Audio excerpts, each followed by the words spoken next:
NREMT practice question number 18. An 88-year-old female complains of shortness of breath that is increasing in severity. She tells you that she smoked cigarettes her entire life. Her vital signs are pulse 102, respiratory rate of 18, blood pressure 122/76, and an SpO2 of 92% on oxygen via nasal cannula at 2 liters per minute. You should A. Place her on CPAP. B. Transport her while administering 2 liters per minute via nasal cannula. C. Ventilate her with a BVM. Or D. Increase her oxygen to 10 liters per minute via non-rebreather mask. If you need more time to review this question, pause the video now. The answer will be revealed in 5, 4, 3, 2, 1.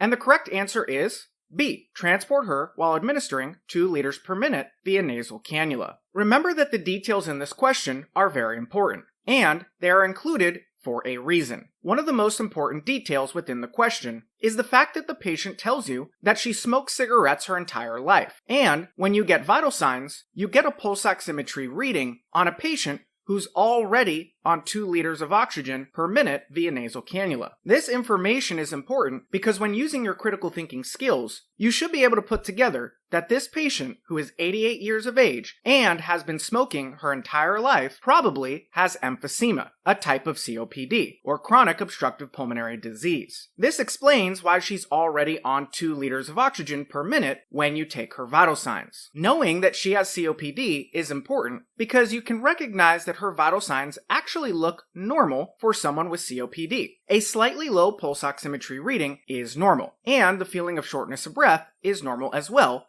for someone who has COPD. The detail about the shortness of breath increasing in severity is important because it helps you understand why the patient called 911, which is why it's included in the patient's chief complaint. Knowing that this patient has COPD and they're already on 2 liters of oxygen per minute with stable vital signs helps you recognize that there's nothing you need to do or change to take care of this patient. To help you better understand why the other answers are wrong, let's go over them. A is wrong because there's no indication of the patient having congestive heart failure or having fluid in their lungs. Based off her vital signs and the information in the question, CPAP would not be indicated or appropriate. C is wrong because there are no indications that the patient has shallow breathing or inadequate breathing to the point where you need to assist her ventilations. Lastly, D is wrong because her oxygen saturation might be low, but again, if you understand patients with COPD and how a hypoxic drive works, you would understand that the low oxygen is actually normal for her. For example, a targeted oxygen saturation range